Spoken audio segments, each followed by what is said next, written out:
and gave less power to the software. And that's the opposite theory, and that's why those systems didn't last anywhere near as long as the 2600 did. By putting all the power in the software, which is the removable part, you make it the most versatile for the future. I'm very into design, game design, and the evolving art of interactive games.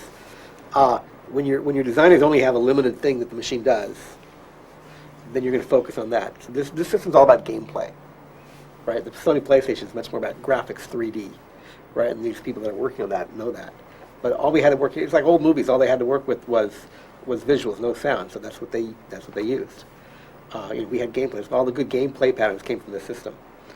And I haven't seen many good ones come out of the new systems because everyone's putting their money into, out of a budget that's big, they're putting 80% of it into, when you have more game designers and more artists at your certain Way place. more. Yeah, right. That's where you put your money. If things look cool, don't play well. That's what you got. Jim, you were limited by the hardware, but it was just the raw components of a game. The more creative you were, the more you could take advantage of the hardware. I think what he saw in that was it was so much different than the things that he was used to on the Apple II that he looked at it and said, how can anybody program this thing? And what I looked at was a challenge that was different from what I've done before. It was a finite challenge. You had 128 bytes of RAM. You had either 2K bytes or 4K bytes of program ROM to play with. And you had the limited display capabilities of the machine.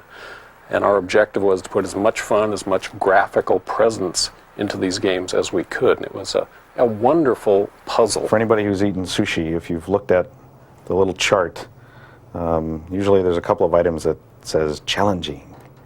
And that's what the VCS is. It's challenging. It can be very frustrating, but for a very meticulous programmer who likes to see things done exactly right, it's really cool. When we first put a game out, people ask, when you turn the knob, how does the TV station know that you've done it? Mm-hmm. Okay? Because there was this perception that all things that came on TV sets had to be broadcast from somewhere. And so there was this paradigm shift of now you are in control. Interactivity wasn't a word then, but that's what we were doing. Allowing people to be able to afford to get their hands on an optimized, very efficient computer, maybe 5 years sooner than they would have otherwise. Without the 2600, it would have probably set back the adoption of computers and the technical world by many, many years. We didn't have fancy stuff, so you couldn't hire tons of artists to do graphics for you because it was meaningless. So all you had left was gameplay. So you had to make the game fun because otherwise nobody would buy it. There are genres of game which have a lot of depth and a lot of play time in them that aren't necessarily very fun. But as long as the person believes that if he's going to play this game and it takes him 40 hours to complete it, he at least feels that he got his money's worth because he spent 40 hours playing this game. But that wasn't necessarily, an extremely enjoyable 40 hours. A lot of the games that we did in the past were an extremely enjoyable 90 seconds, or an extremely enjoyable 6 seconds, for example, in the case of Dragster. And you could play Dragster for hours on end and shave 1/100th of a second off your time in an hour of effort. And yet I had people trying to strangle me at trade shows because they were not getting any sleep. They were sitting down to play that game in the evening and they were not stopping until it was morning. And it only lasted 6 seconds. And that's the kind of thing that I miss in today's video game. It could not do fluff. I mean, you could try, but it was certainly worthless. And so the thing had to have game value. And that's what most modern systems, you can get away with fluff. I mean, MPEG 2. You can put videos on there as much as you want. You can do whatever you want. And it looks great. But, and some people will buy it because it looks great. But it may have no game value, or maybe just punishing game value. We pushed the graphics capabilities of the systems as far as it would go. We did as good a graphics as we felt was possible, but we recognized that it wasn't the imagery that was going to sell the game. It had to be fun, it had to be an enjoyable experience, And whether an individual game took a few seconds or a few hours, the whole experience had to keep you entertained for many, many hours and many, many days, or you wouldn't feel you've got your money's worth. These days, the systems, yes, they're 1,000 times more complicated. The games that are being created are 1,000 times more complicated. I can't say that they're that much more fun, though. The games that we created back then were a whole lot of fun. We could not create a 1,000-screen adventure game back then. The memory didn't allow it, the system didn't allow it, and nowadays we can.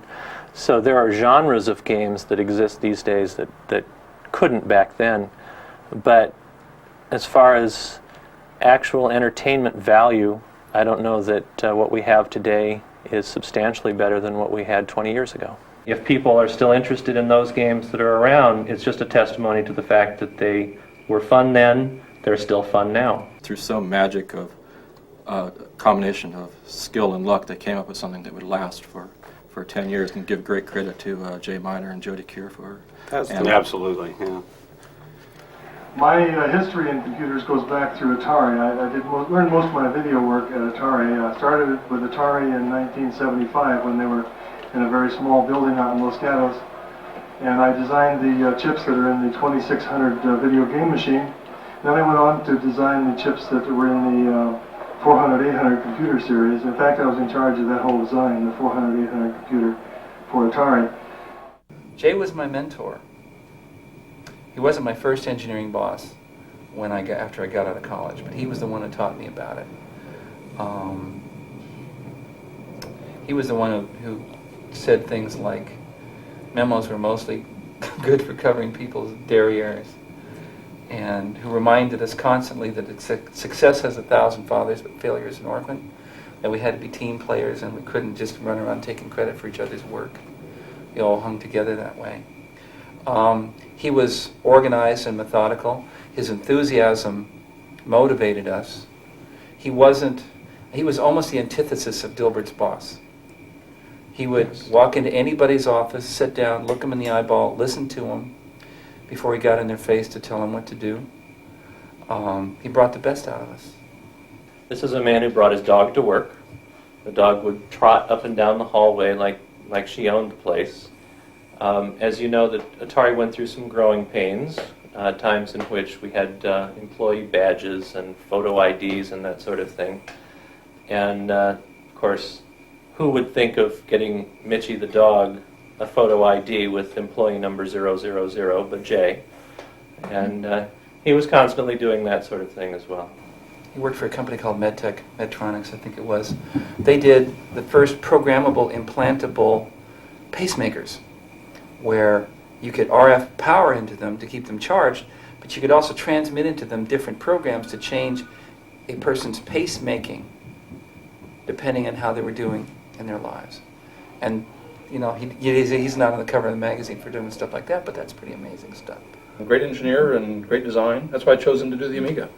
You know, I knew he was the only person in the world that could pull the Amiga together.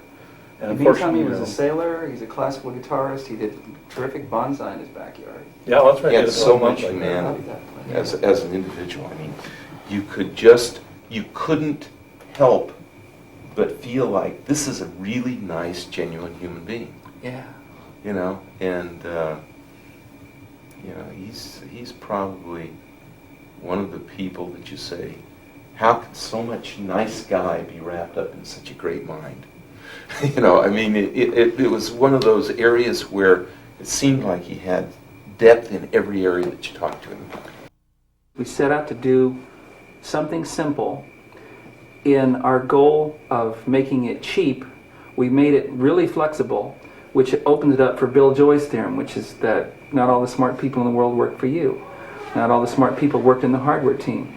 We created a lot of possibility for a lot of other people to add a lot of value, to be artists as well as engineers, to create not just great graphics, because the system had limited graphics, but great gameplay. And the gameplay lasts, you know, long after you quit worrying about exactly what the details of the characters are.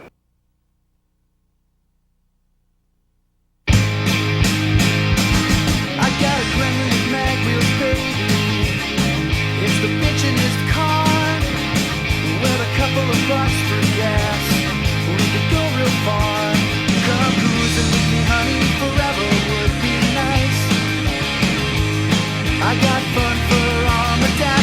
some fuzzy dice.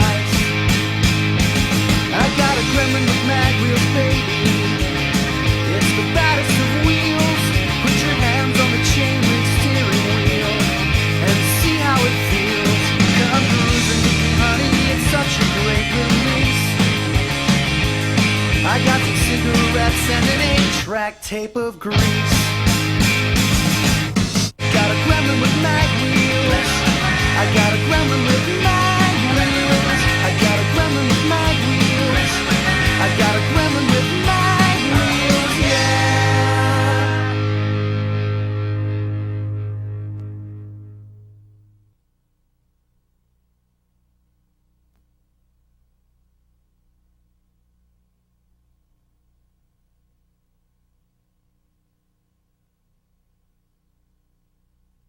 I was at Oregon State in electrical engineering, and I was working on kind of my area of interest was doing chip designs. And so I had a chance to, on graduation, go to National Semiconductor. And I went to National Semiconductor, and we went to work in the what do they call it? I think it was the calculator and video game home computer group or something like that. And I kind of followed behind him. I was pretty junior at the time. And Jay Miner, who was, I think they were finishing up the 2600, already finished it, and they were starting the 800. And it had like 3 chips in it, and they didn't have that many engineers, so they needed to hire another engineer. And so that's how I got started on Pokey. Pokey, that stands for Pots and Keyboards, which Jay Miner thought it was a cute name. It also has audio in it, and has a serial port in it. After we did the Atari 800, most of the engineers, I think, left to go to other places. I think Jay Miner left, and a couple of the other guys left. And I went briefly to work at HP, and then after that, I left and went to doing some contract work. 20th Century Fox, doing 2600 games. Did like 3 games for Fox: Alien, Megaforce, and MASH. One of the games I was doing was Alien, which actually wasn't going to be called Alien. Mainly it was supposed to be a Pac-Man ripoff, just to get the thing without all the flicker like the Atari Pac-Man had in it. And then all of a sudden they said, well, let's stick the Aliens title on it. And it's like, well, that doesn't really fit. Well, give the guy a flamethrower. It's like, okay, put a flamethrower in. So that's what they decided to do. Put a flamethrower in, call it Alien, ship it. They wanted to like hook all the titles in with movie titles. And it was questionable whether how well that actually worked. The original development system was running off of the Atari 800, where I came out of the joystick ports. I had like 4 joysticks that plugged in, and those cables came out and plugged into a little wire wrap emulator board for the 2600, and then that plugged into your 2600. And that was my original development system, where you'd have to use the Atari 800 assembler cartridge and download your programs off of the serial port. What was it? The little hard disk or something. I forget what it was. It was very slow. And that's how I did my original games, I think, for Fox. At Fox, the games there, I think they were all 4K games, so 4K byte games. So compared to the later games, we had a lot less memory to deal with. And since they were my first games, I learned most of everything what I did by